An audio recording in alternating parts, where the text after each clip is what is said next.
Hey guys, and welcome back to another FM21 Transfer Guide with me, Raxo FM, where today we are going over 3 signings and 3 sales for Brighton and Hove Albion. Full disclosure, this is mainly just to advertise my save that I'm doing right now with Brighton and Hove Albion, so click the iCard up above if you want to go watch that. Aside, they're actually doing pretty well, all things considered. They haven't been in the Premier League for very long. In fact, they were in the Championship and the League One for most of their time in the recent years of the football club. However, the last 3 years they've managed to stick it in the Premier League, and they're doing quite well, all things considered. Got a couple of key players like Dunk, Webster and Lallana, who just came into the lineup, and a couple of up-and-coming players that I think are very good quality, which would make this save a very enjoyable one if you are thinking about doing it. But the squad could still use a couple of signings, and before we go over them, make sure that you do smash the like button on today's video, as well as subscribing to the Raxo FM YouTube channel so that you don't miss the Brighton content coming your way, and daily-ish Football Manager content in general. At least the board are pretty realistic with their expectations of what you can do with this Brighton side. If anything, I'd say they're being a little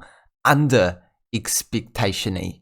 I don't know what the correct word is, but I think you know what I'm saying there. They want you to sign youngsters through the youth system and in general. They want you to make some profit from these youngsters and maintain the club's global reputation, which basically means just stay in the Premier League, work within the wage budget and avoid the relegation drop, and then just keep yourself in the Premier League. So not exactly high expectations from this board, but the expectations that we can manage. And to be fair, with £5 million, I can understand why they've got some low expectations. However, you do have 100% of the transfer revenue that you make from all of your sales, and there are certainly some expensive players that we can sell for a decent amount of money, which will help you boost that transfer revenue so you can actually make some decent signings. But for now, let's go over the sales that we are making first. Here's the first one. The first sale that we're making is a man by the name of Dan Burn. He is a current centre-back option for the squad, potentially even a left-back option. However, he is only currently 28 years old and only got 3-star current ability. He doesn't have too much ability when you deep dive into his stats, and with a value of £8.25 million, it might be a very good time to cash in on the man. The main reason that you feel like you don't need him is if you actually compare him to other centre-back in the position. You've got Veltman in there, you've got Webster, you've got Ben White, you've also got Dunk, who are all a lot better than him. I would say Ben White, one of the main up-and-coming ones, even taking a look at him, still just not quite the same ability. And with already having White, there's 1, Dunk, there's 2, Webster, there's 3 centre-back options, as well as a couple of youngsters that are out on loan right now. Don't know if you desperately need a 4th choice centre-back who is worth £8.25 million at the moment. Sorry, before I go over a sale, I just remembered Veltman. There's 4. We managed to sell him in the save to Burnley, where he's going to be a squad player, and we got £8.5 million for him, so exactly what he's worth in the market right now. Actually, £2.25 million more than what he's worth in the market right now. And I think that's a very good price to get for a 28-year-old Englishman who's not going to be starting a lot of games for you. And even if you did want to play him at left back, which to be honest is a serious possibility for this Brighton side, as their left back position currently is a bit of a situation. He's not quite got the stats to play in that position perfectly, in my opinion. You need someone that's able to cross. You need someone that's able to dribble. He's more of a defensive-minded one. And if you keep him on the defensive duty, yeah, he'll be okay. But who's playing a fullback on defense in Football Manager? Let's be honest here, guys. The next player that we are selling is a man who I cannot pronounce his name, so we're just going to call him Yaha. And we are not just selling him because his name is very difficult to pronounce. No, I'll give it a crack. Yahan Bakish. I don't think that was terrible, actually. I'm kind of proud of that, boys and girls. But the reason that we're getting rid of this man is that he's just not great in Football Manager. In real life, not a terrible signing at all. This Brighton side definitely overpaid him for him, though. £17 million. That is a significant amount of money for a 26-year-old who's not going to get a whole lot better and is already not a very good player. I mean, you could play him as a right winger or a left winger. There's a decent amount of versatility here, but there's definitely better options, especially with the signings of Lallana. You've also got, who else do you have in there? You've got Trossard, who can play on the left-hand side. I mean, the right-hand side is definitely a wee bit of an issue. if you actually take a deep dive into the squad that you have. But I don't think that Zaha is the potential option for the future. I mean, with £50,000 a week in his transfer and his wage as well, we got there eventually. I don't know if you can justify keeping him around. And if you can sell him for about £8.5 million, that is certainly going to go a long way to coming up with a better replacement who's going to be better overall for the squad and potentially even a bit younger. In this save, I managed to sell him to Newcastle, so staying in the Premier League, but definitely had a wage reduction, and we only got £9 million for him, which is a loss, but still a decent fee for a player that was only worth £8.5 million.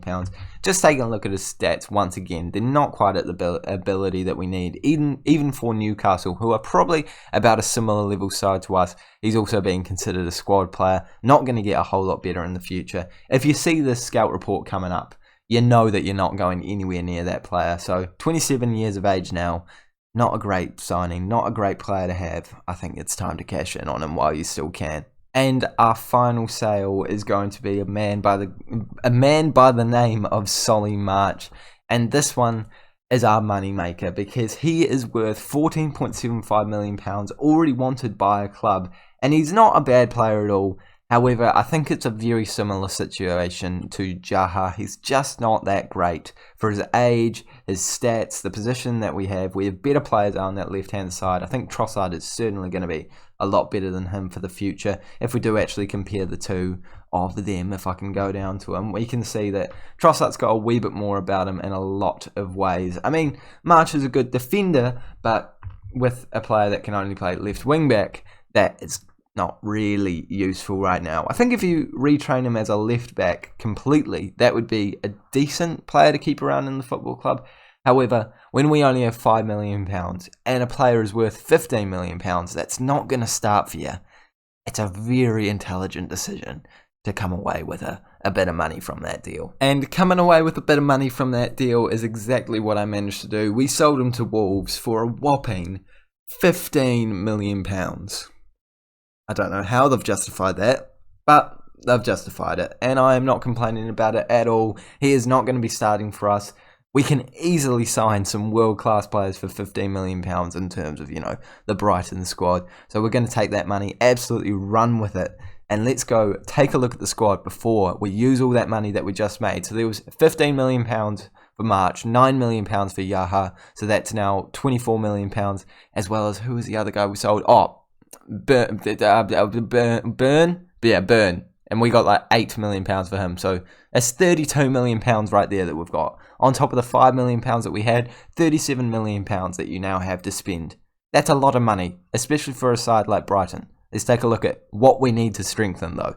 Taking a look at the team that we have at our disposal now, there's certainly a couple of players that stand out as absolutely key to the squad that we do have. For example, Lamptey at right back, going to be there for years to come, got plenty of ability, 19 years of age, love that player. As well as Trossard on the left hand side, he looks like a great player for the future as well, 25 years of age, a bit of ability to get better, I think he will be fine for a length of time. Mopé up top, definitely a good striking option, again 23 years of age, very good. Centre backs, no problems at all with White, Dunk, Veltman in there, as well as Webster, so no problems with that position at all. However, if we go to our squad depth page, we can take a look at things a wee bit more in depth, and we can see that in the striker position, you've got a decent few options like Welbeck, Ndone and Mopé, but I don't know how much competition there is actually going on up there. I think that Welbeck's more of a left winger option in my opinion, based off his stats in this current Football Manager. Definitely be able to play him up top,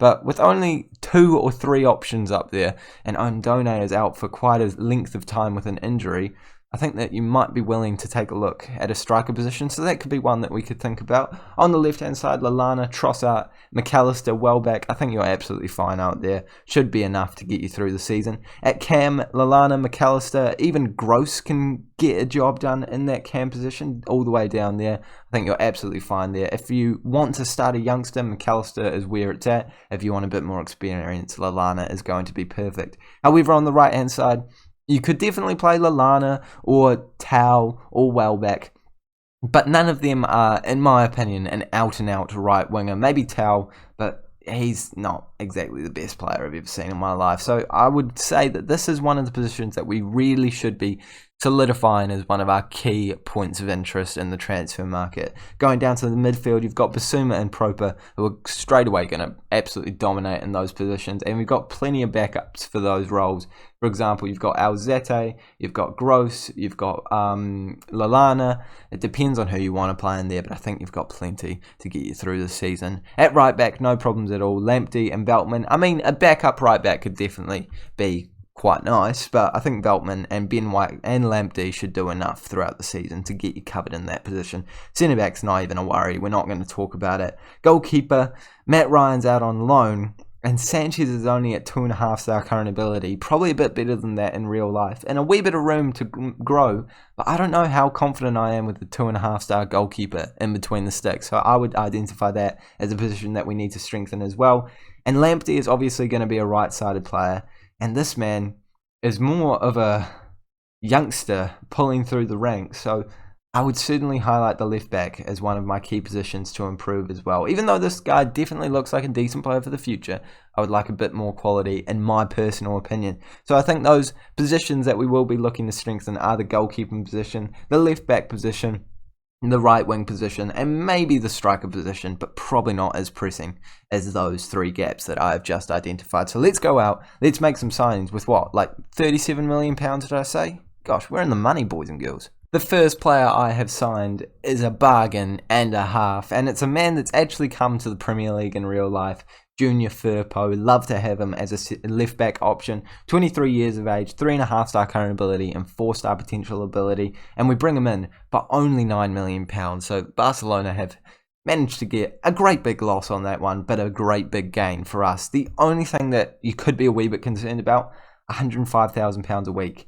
I believe that is quite a significant amount more than any other Brighton player, but you've got the budget to do it right now, so why not splash the cash on a man that is going to get better in the future and is already a very good left-back option, a position that we identified as needing to be improved. And he can also play at the left wing-back if you want to move to a 5-at-the-back formation. I think this is a brilliant signing, and for such a cheap price, yeah, it's absolute genius from me, boys and girls. The next player that we brought in manages to fill the gap of the right wing position that we needed to improve on, and it is Christian Pavon. We've signed him, and I believe that RB Leipzig 3 signings and 3 sales, but it is because he is such a bargain and such a good player for only £6 million, could rise to 9.25. I think you can even get him for cheaper than that, and he's just got so much ability already with some improvement available to him. 3.5-star current ability, 4-star potential ability, gone up in value so much already, £40,000 a week, can even play in striker if we need to fill that gap. And I think this is probably the best signing you can make as Brighton and Hove Albion manager. What a signing he is going to be. Can even play on the left-hand side if you need him out there. Yeah, get Pavon. Such a good player, so cheap. He's going to do absolute wonders for you. 24 years of age as well. I could say a lot of nice things about this man, but we have more signings. One more signing to cover, and that is Livakovic. I believe I'm saying that moderately correctly. Either way, he is a goalkeeper who I think we all know about. We've all had him come up in our scout reports and Football Manager. 25 years of age and only £8 million. Could rise to 10.75, but still an absolutely brilliant signing. Unfortunately, Sanchez isn't given the respect he really deserves because he is a good player in real life. However, in Football Manager, not quite as good as Livakovic, who is a pretty good goalkeeper, and especially in the shot-stopping region.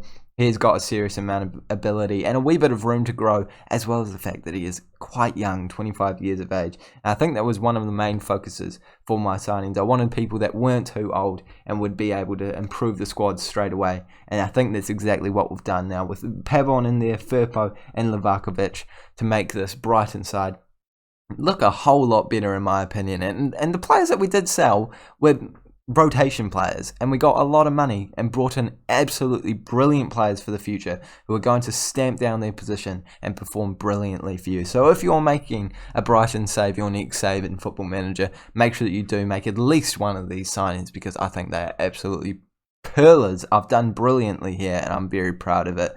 And you've still got, I think this is the best part, you've still got £7 million to spend. there's enough money there to get a youngster that you might want to improve on, maybe even another striker. Do whatever you want with it. The world's your oyster, boys and girls, and that is where I've done my business, and I've done with this video. Thank you guys so much for watching. If you have enjoyed it, please make sure you do go check out that Brighton and Hove Albion save on FM21. It's with the Jurgen Klopp challenge, where you have to try and win the Premier League and the Champions League within 5 seasons, so that's what we're trying to do with that side. So if you want to check that out, I would greatly appreciate it, as well as subscribing to the Rex FM YouTube channel if you have enjoyed this video, as well as smashing the like button, you know, all that admin type stuff. But for now, I'm done. Thank you guys so much for watching, and I'll see you all later.